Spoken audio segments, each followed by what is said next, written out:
வாழவிருக்கிறேன் இசையா தீரப்பு ஏக்கமையா இசையா எனக்கு இல்லாமே தீரானையா.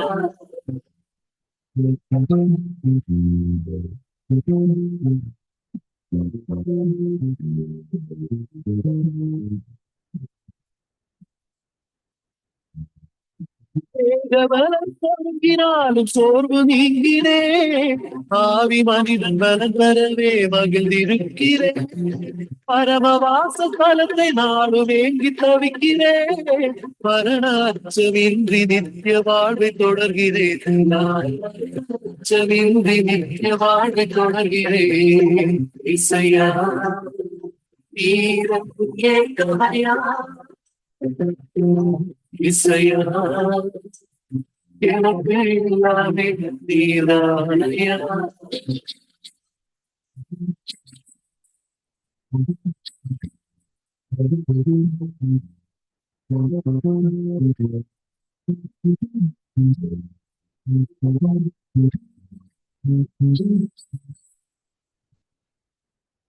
வாசம் கொஞ்ச காலம் அறிந்திருக்கிறேன்.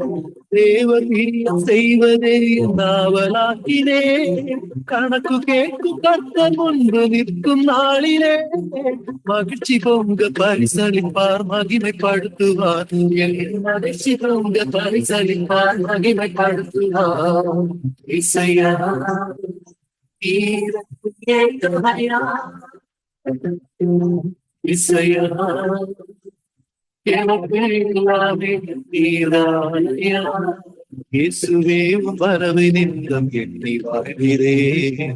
மது அழகு வதனம் காண துடி துடிக்கிறேன். மகிமையான உந்தன் வீட்டை வாங்கி திருக்கிறேன். தங்க பூமி அதில் நடக்க ஆசைப்படுகிறேன். நான் தங்க பூமி அதில் நடக்க ஆசைப்படுகிறேன். இசையா தீரப்பு ஏக்கமையா இசையா எனக்கு இல்லாமே தீரானையா. இசையா தீரப்பு ஏக்கமையா இசையா எனக்கு எல்லாமே தீரானையா. இசையா தீரப்பு ஏக்கமையா இசையா எனக்கு எல்லாமே நீதானையா.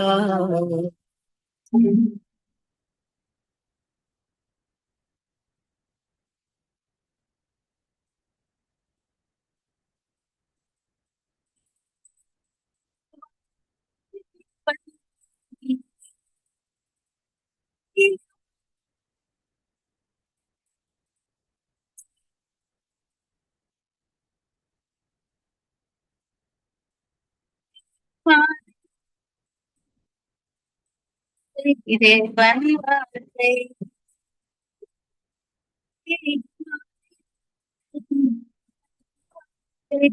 பண்பாட்டை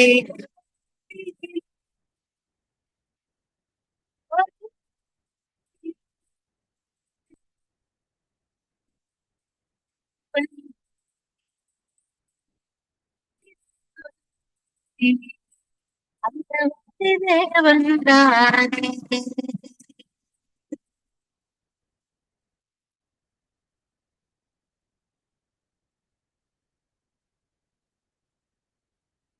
யோசுவா 9ஆம் அதிகாரம். யோர்தானுக்கு இப்புறத்திலே மலைகளிலும் பள்ளத்தாக்குகளிலும் லீபனோனுக்கு எதிரான பெரிய சமுத்திரத்தில் கரையோரமெங்குமுள்ள ஏத்தியரும் எமோரியரும் கானானியரும் பெரிசியரும் ஏவியரும் எபூசியருமானவர்களுடைய சகல ராஜாக்களும் அதை கேள்விப்பட்ட போது அவர்கள் ஒருமனப்பட்டு யோசுவாவோடும் இஸ்ரவேலரோடும் யுத்தம் பண்ண ஏகமாய் கூடினார்கள். எரிகோவுக்கும் ஆயிக்கும் யோசுவா செய்ததை கிபியோனின் குடிகள் கேள்விப்பட்ட போது ஒரு தந்திரமான யோசனை பண்ணி தங்களை ஸ்தானாபதிகள் போல காண்பித்து பழைய இரட்டு பைகளையும் பீரலும் பொத்தலுமான பழைய திராட்சரச துருத்திகளையும் தங்கள் கழுதைகள் மேல் வைத்து பழுது பார்க்கப்பட்ட பழைய பாதரட்சைகளை தங்கள் கால்களில் போட்டு பழைய வஸ்திரங்களை உடுத்தி கொண்டார்கள். வழிக்கு அவர்கள் கொண்டு போன அப்பமெல்லாம் உலர்ந்ததும் பூசணம் பூத்ததுமாய் இருந்தது. அவர்கள் கில்காலில் இருக்கிற பாளையத்துக்கு யோசுவாவினிடத்தில் போய் அவனையும் இஸ்ரவேல் மனுஷரையும் நோக்கி, நாங்கள் தூர தேசத்திலிருந்து வந்தவர்கள், எங்களோட உடன்படிக்கை பண்ணுங்கள் என்றார்கள். அப்பொழுது இஸ்ரவேல் மனுஷர் அந்த ஏவியரை நோக்கி, நீங்கள் எங்கள் நடுவிலே குடியிருக்கிறவர்களாக்கும், நாங்கள் எப்படி உங்களோட உடன்படிக்கை பண்ணலாம் என்றார்கள். அவர்கள் யோசுவாவை நோக்கி, நாங்கள் உமக்கு அடிமைகள் என்றார்கள். அதற்கு யோசுவா, நீங்கள் யார், எங்கே இருந்து வந்தீர்கள் என்று கேட்டான். அதற்கு அவர்கள், உம்முடைய தேவனாகிய கர்த்தருடைய நாமத்தின் பிரஸ்தாபத்தை கேட்டு உமது அடியாராகிய நாங்கள் வெகு தூர தேசத்திலிருந்து வந்தோம். அவருடைய கீர்த்தியையும் அவர் எகிப்திலே செய்த யாவையும் அவர் எஸ்போனின் ராஜாவாகிய சீகோனும் அஸ்தரோத்தில் இருந்த பாசானின் ராஜாவாகிய ஓகும் என்கிற யோர்தானுக்கு அப்புறத்தில் இருந்த எமோரியரின் 2 ராஜாக்களுக்கும் செய்த யாவையும் கேள்விப்பட்டோம். ஆகையால் எங்கள் மூப்பரும் எங்கள் தேசத்து குடிகள் எல்லாரும் எங்களை நோக்கி, உங்கள் கைகளில் வழிக்கு ஆகாரம் எடுத்துக்கொண்டு அவர்களுக்கு எதிர்கொண்டு போய் அவர்களிடத்தில், நாங்கள் உங்கள் அடியார், எங்களோட உடன்படிக்கை பண்ண வேண்டும் என்று சொல்ல சொன்னார்கள். உங்களிடத்தில் வர நாங்கள் புறப்படுகிற அன்றே எங்கள் வழி பிரயாணத்துக்கு இந்த அப்பத்தை சுட சுட எங்கள் வீட்டிலிருந்து எடுத்து கொண்டு வந்தோம். இப்பொழுது இதோ உலர்ந்து பூசணம் பூத்திருக்கிறது. நாங்கள் இந்த திராட்சரச துருத்திகளை நிரப்புகையில் புதிதாய் இருந்தது, ஆனாலும் இதோ கிழிந்து போயிற்று. எங்கள் வஸ்திரங்களும் பாதரட்சைகளும் நெடுந்தூரமான பிரயாணத்தினாலே பழசாய் போயிற்று என்றார்கள். அப்பொழுது இஸ்ரவேலர் கர்த்தருடைய வாக்கை கேளாமல் அவர்களுடைய போஜன பதார்த்தத்தில் சிறிது வாங்கி கொண்டார்கள். யோசுவா அவர்களோட சமாதானம் பண்ணி அவர்களை உயிரோட காப்பாற்றும் உடன்படிக்கையை அவர்களோட பண்ணினான். அதற்காக சபையின் பிரபுக்கள் அவர்களுக்கு ஆணையிட்டு கொடுத்தார்கள். அவர்களோட உடன்படிக்கை பண்ணி 3 நாள் சென்ற பின்பு அவர்கள் தங்கள் அயலார் என்றும் தங்கள் நடுவே குடியிருக்கிறவர்கள் என்றும் கேள்விப்பட்டார்கள். இஸ்ரவேல் புத்திரர் பிரயாணம் பண்ணுகையில் 3ஆம் நாளில் அவர்கள் பட்டணங்களுக்கு வந்தார்கள். அந்த பட்டணங்கள் கிபியோன், கெபிரா, பெயரோத், கிரியாத் ஏயாரிம் என்பவைகள். சபையின் பிரபுக்கள் அவர்களுக்கு இஸ்ரவேலின் தேவனாகிய கர்த்தர் பேரில் ஆணையிட்டிருந்தபடியினால் இஸ்ரவேல் புத்திரர் அவர்களை சங்காரம் பண்ணவில்லை. ஆனாலும் சபையார் எல்லாரும் பிரபுக்கள் மேல் முறுமுறுத்தார்கள். அப்பொழுது சகல பிரபுக்களும் சபையார் யாவரையும் நோக்கி, நாங்கள் இஸ்ரவேலின் தேவனாகிய கர்த்தர் பேரில் அவர்களுக்கு ஆணையிட்டு கொடுத்தோம், ஆதலால் அவர்களை நாம் தொடக்கூடாது.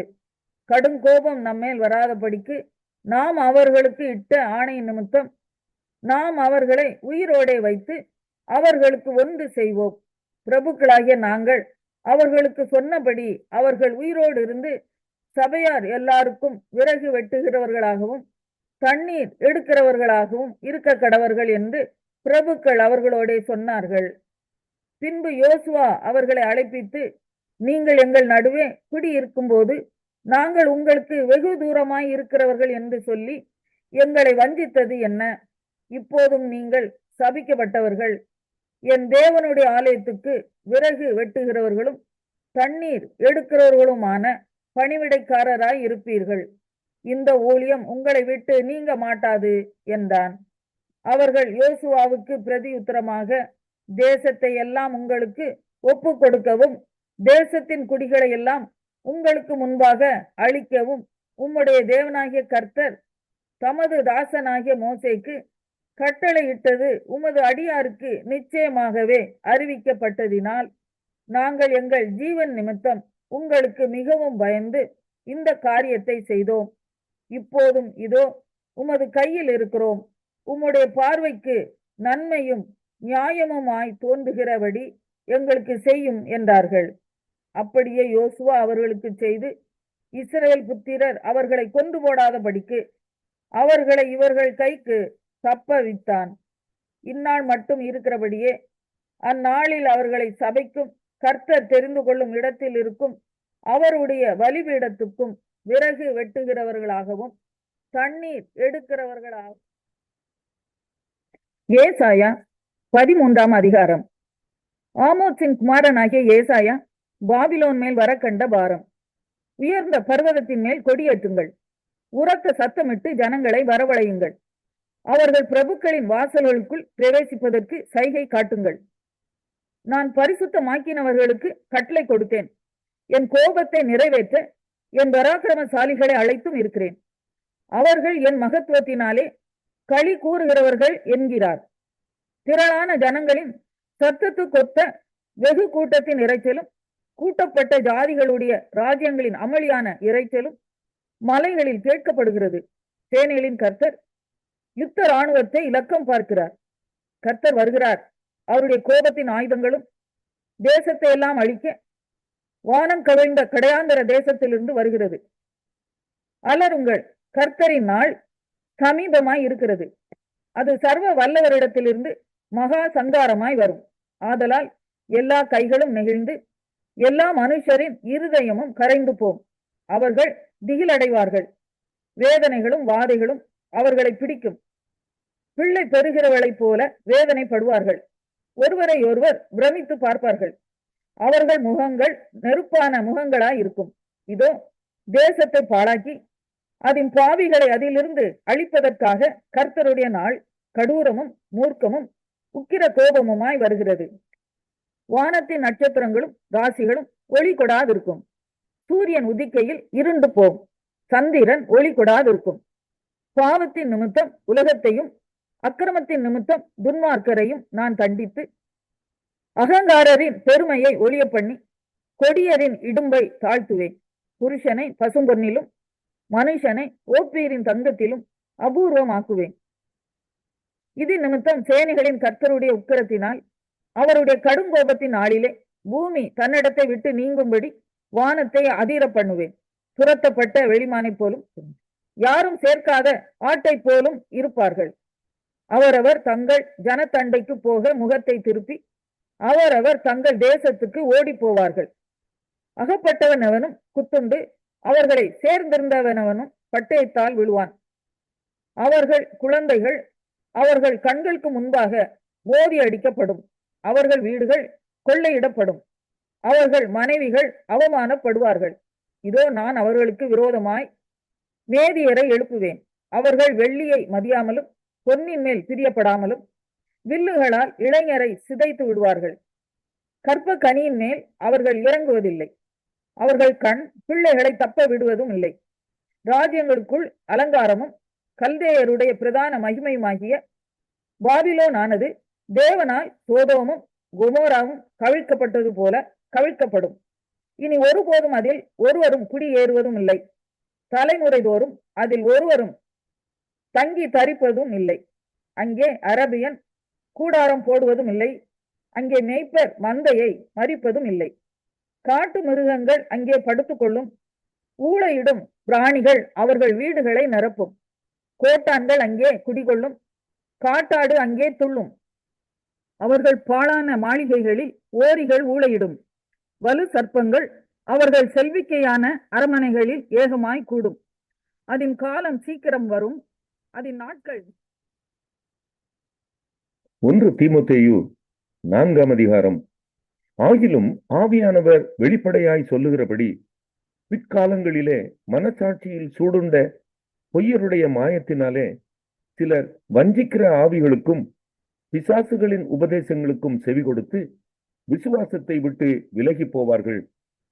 விவாகம் பண்ணாதிருக்கவும் விசுவாசிகளும் சத்தியத்தை அறிந்தவர்களும் ஸ்தோத்திரத்தோட அனுபவிக்கும்படி தேவன் படைத்த போஜன பதார்த்தங்களை விலக்கவும் வேண்டுமென்று அந்த பொய்யர் கட்டளையிடுவார்கள். தேவன் படைத்ததெல்லாம் நல்லதாயிருக்கிறது. ஸ்தோத்திரத்தோட ஏற்றுக்கொள்ளப்படுமாகில் ஒன்றும் தள்ளப்படத்தக்கதல்ல. அது தேவ வசனத்தினாலும் ஜெபத்தினாலும் பரிசுத்தமாக்கப்படும். இவைகளை நீ சகோதரருக்கு போதித்து வந்தால் விசுவாசத்திற்குரிய வார்த்தைகளிலும் நீ அனுசரித்த நற்போதகத்திலும் தேறினவனாகி இயேசு கிறிஸ்துவுக்கு நல்ல ஊழியக்காரனாயிருப்பாய். சீர்கேடும் கிளவிகள் பேச்சுமாய் இருக்கிற கட்டுக்கதைகளுக்கு விலகி தேவ பக்திக்கு ஏதுவான முயற்சி பண்ணு. சரீர முயற்சி அற்ப பிரயோஜனம் உள்ளது.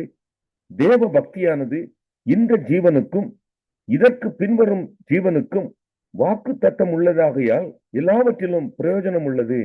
இந்த வார்த்தை உண்மையும் எல்லா அங்கீகரிப்புக்கும் பாத்திரமாயிருக்கிறது.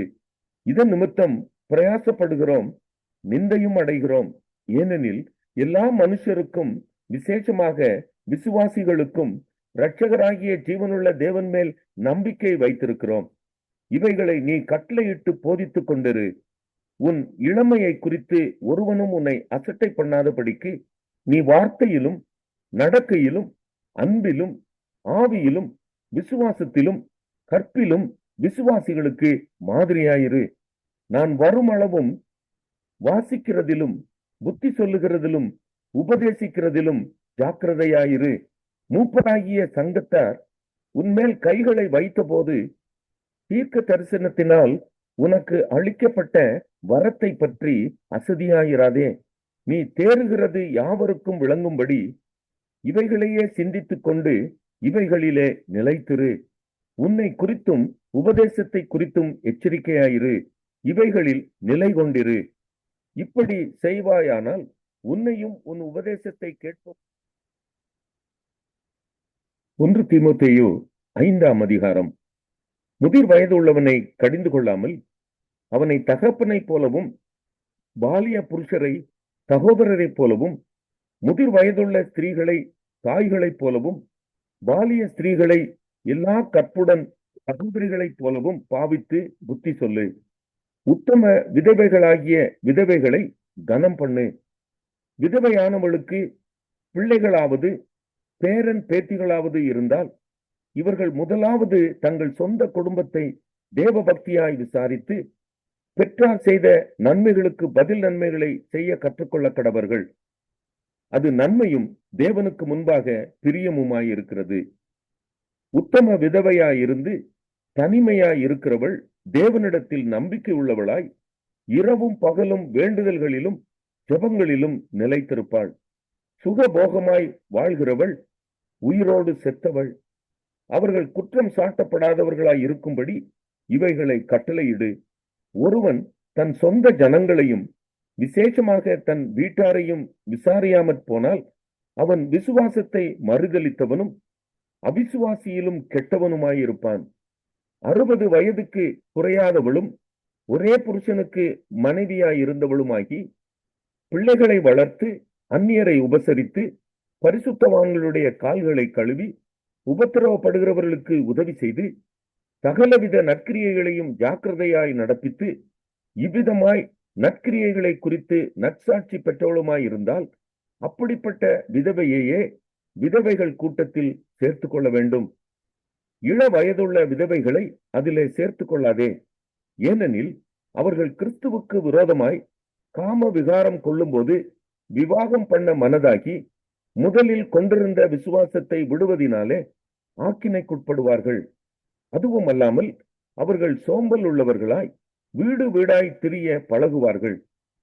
சோம்பல் உள்ளவர்களாய் மாத்திரமல்ல, அலப்புகிறவர்களாயும் வீண் அலுவற்காரிகளாயும் தகாத காரியங்களை பேசுகிறவர்களுமாய் இருப்பார்கள். ஆகையால் இள வயதுள்ள விதவைகள் விவாகம் பண்ணவும் பிள்ளைகளை பெறவும் வீட்டை நடத்தவும் விரோதியானவன் நிந்திக்கிறதற்கு இடமுண்டாக்காமல் இருக்கவும் வேண்டும் என்று இருக்கிறேன். ஏனெனில் இதற்கு முன்னே சிலர் சாத்தானை பின்பற்றி விலகி போனார்கள். விசுவாசியாகிய ஒருவனிடத்திலாவது ஒருத்தி இடத்திலாவது விதவைகள் இருந்தால் அவர்கள் இவர்களுக்கு உதவி செய்ய கடவர்கள். சபையானது உத்தம விதவையானவர்களுக்கு உதவி செய்ய வேண்டியதாகையால் அந்த பாரத்தை அதன் மேல் வைக்கக்கூடாது. நன்றாய் விசாரணை செய்கிற மூப்பர்களை விசேஷமாய் திருவசனத்திலும் உபதேசத்திலும் பிரயாசப்படுகிறவர்களை இரட்டிப்பான கனத்திற்கு பாத்திரராக எண்ண வேண்டும். போரடிக்கிற மாட்டை வாய் கட்டாயாக என்றும் வேலையாள் தன் கூலிக்கு பாத்திரனாய் இருக்கிறான் என்றும் வேத வாக்கியம் சொல்லுகிறதே. மூப்பனானவனுக்கு விரோதமாக ஒருவன் செய்யும் பிராதை 2-3 சாட்சிகள் இல்லாமல் நீ ஏற்றுக்கொள்ளக்கூடாது. மற்றவர்களுக்கு பயம் உண்டாகும்படி பாவம் செய்தவர்களை எல்லாருக்கும் முன்பாக கடிந்து கொள். நீ பட்சபாதத்தோட ஒன்றும் செய்யாமலும் விசாரிக்கும் முன் நிர்ணயம் பண்ணாமலும் இவைகளை காத்து நடக்கும்படி தேவனுக்கும் கர்த்தராகிய இயேசு கிறிஸ்துவுக்கும் தெரிந்து கொள்ளப்பட்ட தூதருக்கும் முன்பாக உறுதியாய் கட்டளையிடுகிறேன். ஒருவன் மேலும் சீக்கிரமாய் கைகளை வையாதே. மற்றவர்கள் செய்யும் பாவங்களுக்கு உடன்படாதே. உன்னை சுத்தவானாக காத்துக்கொள். நீ இனிமேல் தண்ணீர் மாத்திரம் குடியாமல் உன் வயிற்றிற்காகவும் உனக்கு அடிக்கடி நேரிடுகிற பலவீனங்களுக்காகவும் கொஞ்சம் திராட்சரசமும் கூட்டிக்கொள். சிலருடைய பாவங்கள் வெளியரங்கமாயிருந்து நியாய தீர்ப்புக்கு முந்திக் கொள்ளும். சிலருடைய பாவங்கள் அவர்களை பின்தொடரும். அப்படியே சிலருடைய நற்கிரியைகளும் வெளியரங்கமாயிருக்கும். அப்படி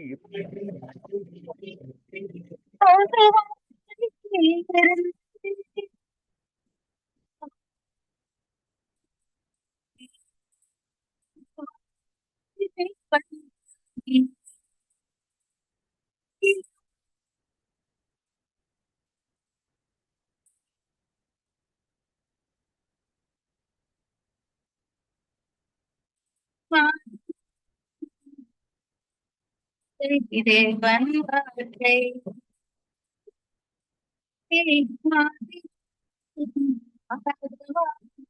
தேவன் வார்த்தை